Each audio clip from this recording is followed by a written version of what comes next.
Hi friends, today I am going to tell about 68 திவ்ய தேசம் திருமொழிக்களம் என்ற திருக்கோலம் திருமொழிக்களம் நின்ற திருக்கோலம் திருமுகமண்டலம் தாயல் மதுரவேணி நாச்சியார் விமானம் ஸ்கந்த விமானம்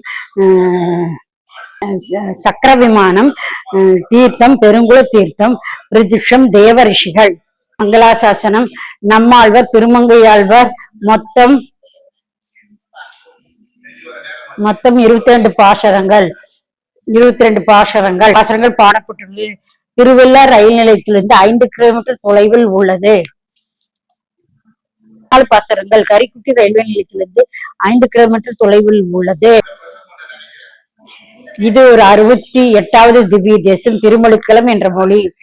ஸ்ரீ சந்த் பெருமாளுக்கு ஸ்ரீ சுத்தி பெருமாளுக்கு ஸ்ரீ சுத்திநாதன் மொழிக்கழகத்தில் சங்கு தீர்த்தம் கிழக்கின் திருமுக மண்டலம் லக்ஷ்மணனால் நன்கு பிரஜிக்கப்பட்ட ஊர். பரதனிடத்தில் லட்சுமணன் அடுத்து அபச்சாரம் பண்ணியதால் ஏற்கனவே தெரிஞ்சதுதான். பரதன் நாட்டை அபகரித்து வந்த போது இந்த பரதனால் நன்மை தொலைந்து இருக்கிறானே,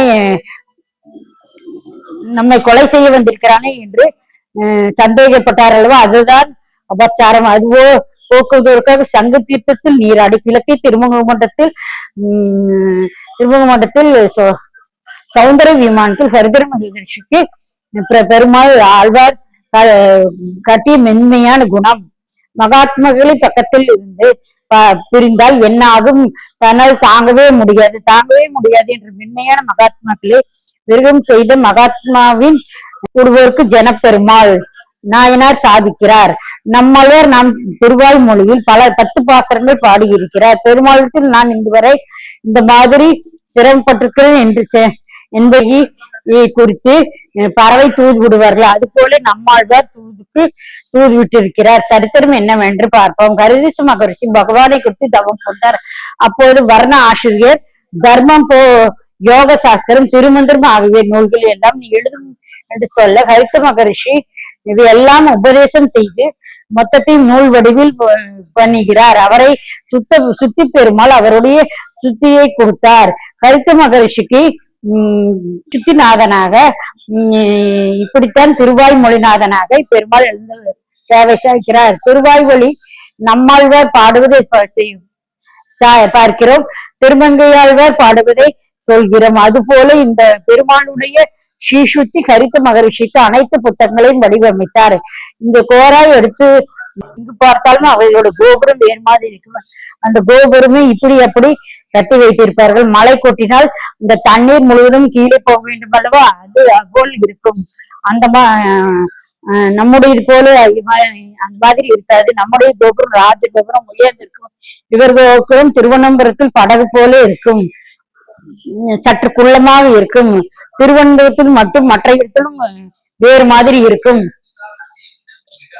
7 கோபுரத்தை கட்டி இப்படி மாதிரி இருக்கும். மொத்த தண்ணீரும் போய்விடும். நீண்ட பிரகாரம் இருக்கும்.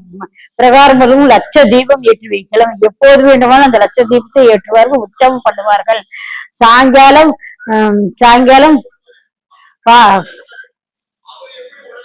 சாயங்காலம் பாதுகாத்து ஸ்ரீவேலி அநேகமா எல்லா கோயில்களையும் தரக்குறை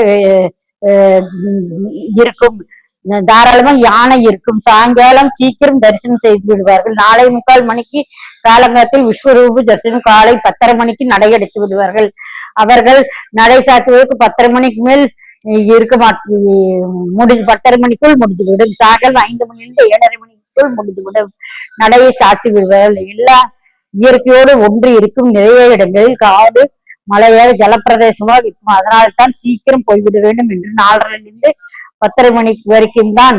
மறுபடியும் சாயங்காலம் 5 மணிலிருந்து 7:30 மணிக்கு தான் சுருக்கம். சாயங்காலம் 5 மணி 7 மணிக்கு மிகவும் சுருக்கமாக இருக்கும். பாயாசம் பிரசாதமா இருப்பாரு. பாயாசம் நம்மளுக்கு கொடுப்பாரு. அதே திருத்தலம் திருவல்லவாய் நாம் கீழே பார்த்தோம். திருக்கட்கரை திருமுல்களும் இரண்டையும் தரிசனம் செய்வோம். திருக்கட்கரை அடுத்தது கருத்த மகரிஷி என்பவர் ஸ்ரீ நாராயணன் குறித்து இவ்விடத்தில் தவம் இருந்தார். இவரின் தவத்திற்கு உகந்து இங்கு நெழுந்தருளி எம்பெருமான் உமது விருப்பம் என்னவென்று கேட்க, எம்பெருமான யாவரும் இதுவே இவ்வுலகில் அடையக்கூடிய வழியை உபசரிக்குவர் பிரார்த்திக்க, அதற்கு அவர்கள் கொண்டிருக்கும் தொழிலுக்கேற்ப வர்ண சிரமமாக தாப்படி எளிதில் தன்முறைக்கு கடைபிடிக்க வேண்டும் நெறிமுறைகளை போதிக்கும் ஸ்ரீ சிக்தியை ஸ்ரீ மொழியாகி இவ்விடத்தில் அம்முனிவருக்கு வழங்கினார். எனவே இவ்விடத்தில் திருமொழிக்களம் என்ற எம்பெருமானுக்கு திருமொழிக்காத்தான் என்றும் பெயராயிற்று. திருமொழிக்களம் என்பது காலப்போக்கில் பொருள் காண இயலா வண்ணம் மொழிக்கழகமாயிற்று. இப்பெயரை தென் நெடுங்காலமாக பிரசித்தமாக விளங்குபடுத்தல் ஆழ்வார் பாசனங்கள் திருமொழிக்களம் என்று பயின்று வந்துள்ளார். நாமும் சென்று திருமொழிக்களத்தை தரிசனம் செய்யலாம். நாமும் சென்று தரிசனம் செய்து பெருமாள் பயனடைவோம்.